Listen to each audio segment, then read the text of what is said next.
Marina avait toujours été fascinée par l'océan. Depuis qu'elle était toute petite, elle collectionnait les coquillages, lisait des livres sur les créatures marines et rêvait de devenir exploratrice sous-marine. Ce jour-là, pour son 11e anniversaire, son grand-père lui offrit le plus beau cadeau qu'elle pouvait imaginer. Une journée de plongée avec lui dans la grande barrière de corail. Son grand-père était un ancien biologiste marin qui avait passé sa vie à explorer les océans du monde entier. Marina l'admirait énormément et rêvait de vivre ses propres aventures marines. Ce matin-là, ils montèrent dans un petit bateau qui les emmena loin de la côte, là où l'eau était d'un bleu profond et cristallin. Son grand-père l'aida à enfiler sa combinaison de plongée et lui montra comment utiliser le masque et le tuba. « N'oublie jamais, Marina, dit-il avec sérieux. L'océan est magnifique, mais il faut toujours le respecter. Reste près de moi et tout ira bien. » Marina hocha la tête avec excitation et, main dans la main avec son grand-père, elle sauta dans l'eau. L'instant où elle plongea sa tête sous la surface fut magique. Un monde totalement nouveau s'ouvrit devant ses yeux émerveillés. Des milliers de poissons tropicaux aux couleurs éclatantes nageaient autour d'elle. Les coraux ressemblaient à des jardins fantastiques qui ondulaient doucement dans le courant. Ils nagèrent pendant un moment, explorant les récifs. Marina vit une tortue de mer géante qui glissait majestueusement, des poissons clowns qui se cachaient dans les anémones et même une raie manta qui passa au-dessus de leur tête. C'était encore plus beau que tout ce qu'elle avait imaginé. Mais soudain, quelque chose d'étrange se produisit. Marina remarqua une lueur étrange qui brillait entre deux gros rochers. La lumière pulsait doucement, comme si elle l'appelait. Curieuse, elle lâcha la main de son grand-père une seconde et nagea vers la lumière. Un courant sous-marin puissant la saisit et l'entraîna loin avant qu'elle ne puisse réagir. Marina essaya de nager contre le courant, mais c'était impossible. Elle était emportée de plus en plus profondément dans l'océan. Elle voyait la surface s'éloigner au-dessus d'elle et sentait la panique monter. L'eau autour d'elle devenait plus sombre et plus froide. Elle descendait dans les profondeurs de la mer. Juste au moment où elle pensait qu'elle allait manquer d'air, le courant la déposa doucement sur le fond sableux de l'océan. Marina regarda autour d'elle, le cœur battant. La lumière du soleil ne parvenait presque plus jusqu'ici, et pourtant l'endroit brillait d'une luminosité étrange. Des plantes marines phosphorescentes émettaient une douce lueur bleutée. Puis elle le vit. Devant elle, se dressait une ville sous-marine en ruine. Des bâtiments anciens couverts de coraux, des colonnes sculptées, des statues de créatures mythologiques. C'était comme découvrir l'Atlantide, la cité perdue dont parlaient toutes les légendes. Marina ne pouvait pas en croire ses yeux. Malgré sa peur d'être perdue, sa curiosité naturelle prit le dessus. Elle nagea vers la ville en ruine, explorant prudemment les rues sous-marines.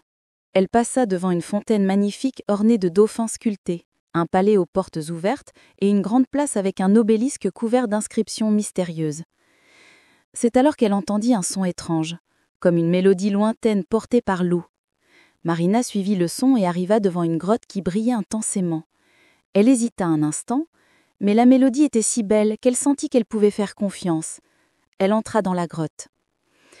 À l'intérieur, Marina découvrit quelque chose d'incroyable.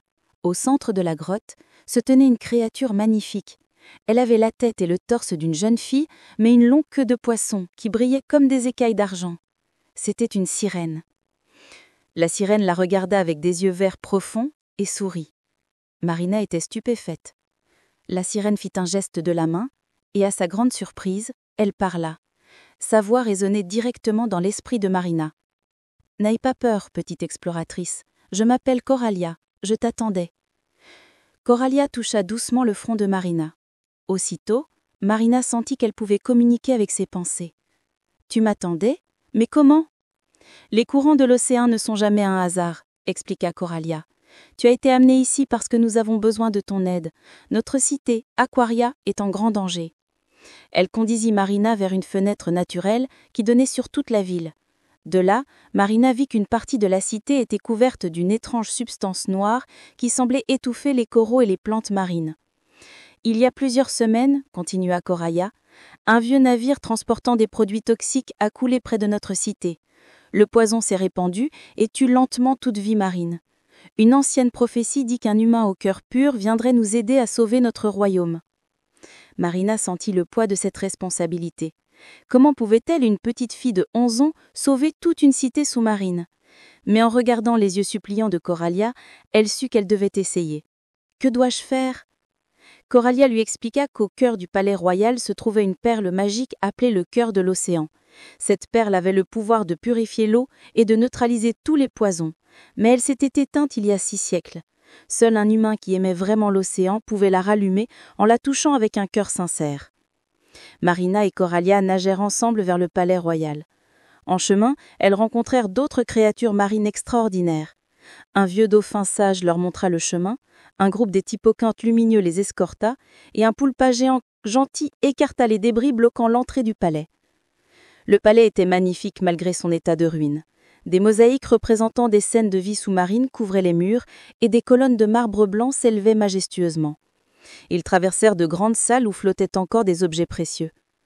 Enfin, ils arrivèrent dans la salle du trône. Au centre, sur un piédestal entouré de statues de sirènes, reposait le cœur de l'océan.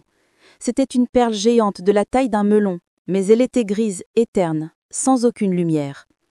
Marina s'en approcha lentement et tendit sa main. Au début, rien ne se passa. Marina ferma les yeux et pensa à tout ce qu'elle aimait dans l'océan.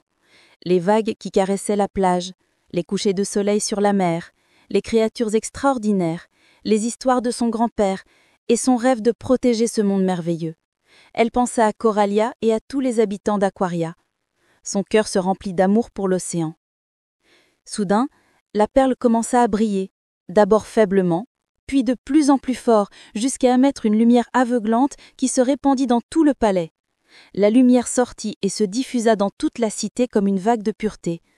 Partout où elle passa, la substance toxique disparaissait, les coraux reprenaient leur couleur vive, les poissons revenaient et les plantes marines se redressaient. Marina ouvrit les yeux et vit des larmes de joie sur les joues de Coralia. « Tu l'as fait! Tu as sauvé Aquaria !» Tout autour d'eux, des dizaines d'autres sirènes et créatures marines apparurent, poussant des cris de célébration. La cité était sauvée. Mais Marina sentait que son air commençait à manquer. Elle devait remonter. Coralia comprit immédiatement. « Ne t'inquiète pas, je vais te ramener à ton grand-père. » Elle siffla un obélin et un groupe de dauphins apparut. Marina monta sur le dos du plus grand dauphin, qui la porta rapidement vers la surface.